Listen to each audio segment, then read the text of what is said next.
Welcome back to the channel. Today we're diving into the darkest corners of human experience. We're talking about those bone-chilling, spine-tingling tales that keep you up at night, the ones that make you question everything you thought you knew about the world. Prepare yourself for true scary stories that will give you nightmares. So, lock your doors, turn off the lights, and get ready to be terrified because these stories are not for the faint of heart. Imagine this. You check into a hotel after a long day of travel, ready for a good night's sleep. You get the key to your room 104. It seems like any other room, a little outdated maybe, but clean and quiet. You unpack your things, get ready for bed, and turn off the lights.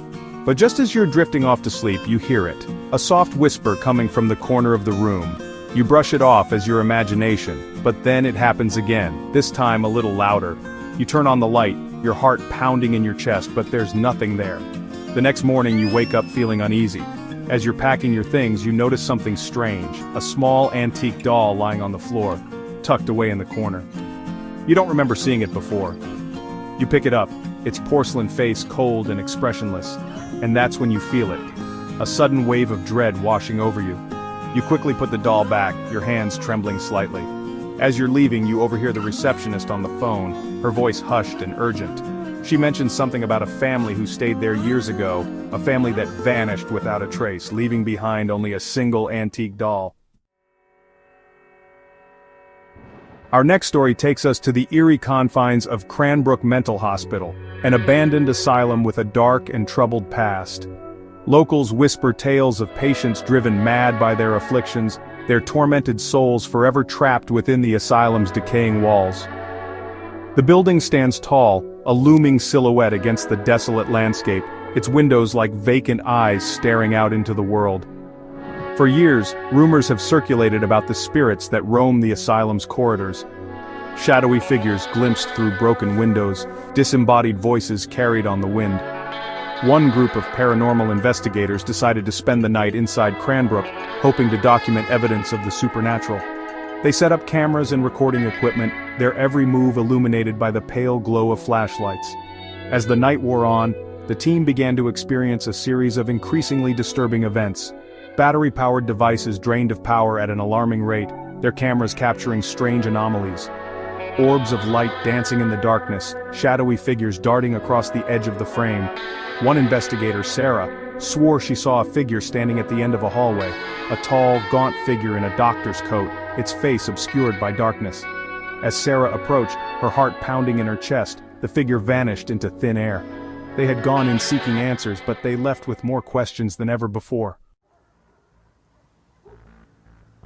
This next story takes us deep into the heart of the sprawling Appalachian Mountains, where nature's beauty often conceals its darker secrets. Our story centers around a young experienced hiker named Mark, who embarked on a solitary trek through the dense ancient forests.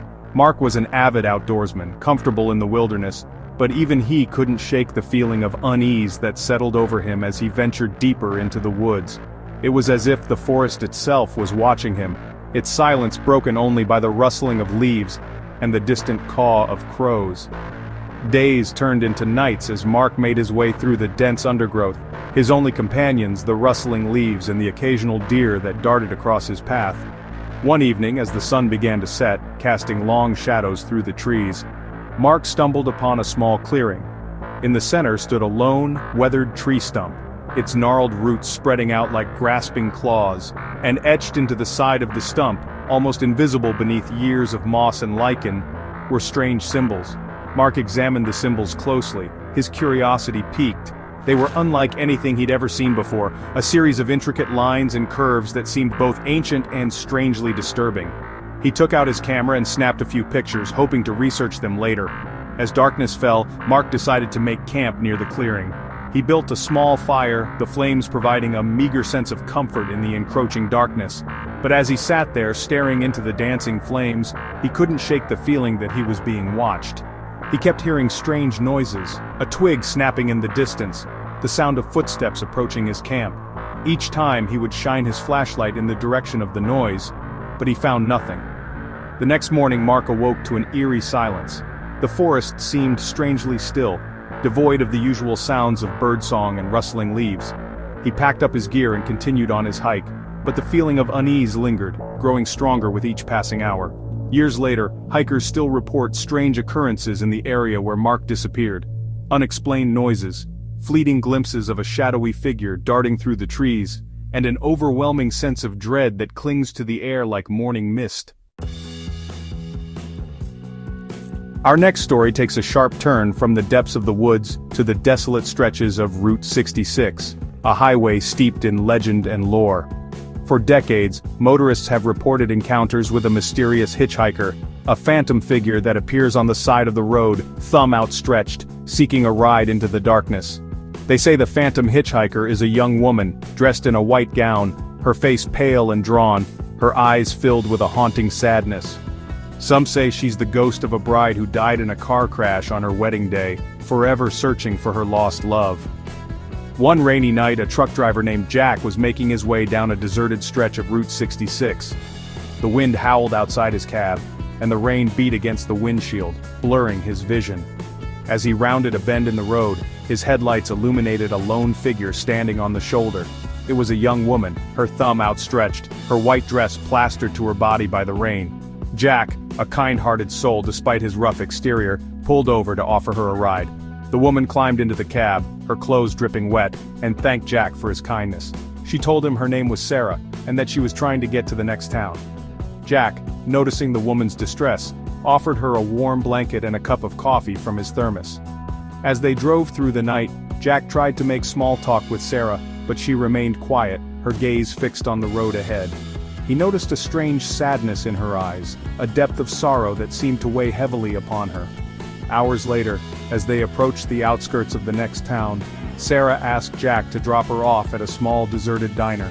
Jack, finding it an odd request but not wanting to pry, pulled over. As Sarah stepped out of the truck, she turned to Jack and thanked him again for the ride.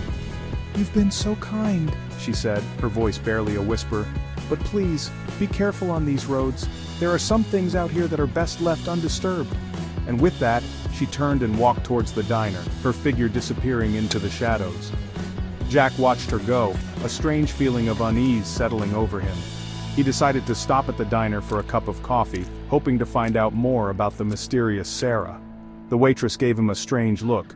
"There's been no one else here but you, hon," she said, her voice tinged with concern. Our final story of the night revolves around an unassuming antique shop, tucked away on a quiet side street, its windows filled with forgotten treasures and dusty relics. Among the porcelain dolls and vintage toys, there lay an object of unsettling energy, a weathered wooden doll. Its once vibrant paint faded and cracked, its button eyes staring out blankly into the world. The antique shop owner, a kindly old woman named Eleanor, had acquired the doll from a mysterious estate sale. The moment she brought it into her shop, she noticed a shift in the atmosphere. The air grew heavy, and a cold draft seemed to follow the doll wherever she placed it. Customers who dared to touch the doll reported feeling a strange tingling sensation, a wave of unease that washed over them. Eleanor, initially dismissive of these claims, began to experience strange occurrences herself. Objects in the shop would move on their own, seemingly guided by an unseen hand. She would hear whispers in the dead of night, soft, unintelligible murmurs that sent shivers down her spine. One evening, as Eleanor was closing up shop, she noticed that the doll was missing from its usual spot on the shelf. She searched high and low, but the doll was nowhere to be found. Just when she was about to give up, she heard a soft thud coming from the back room. Heart-pounding, Eleanor cautiously made her way towards the sound. As she pushed open the door, she gasped in horror. The doll was sitting upright on a small table, its button eyes glowing with an eerie red light, and clutched in its tiny wooden hand was a small silver key. Eleanor, her curiosity outweighing her fear, reached out and took the key from the doll's grasp.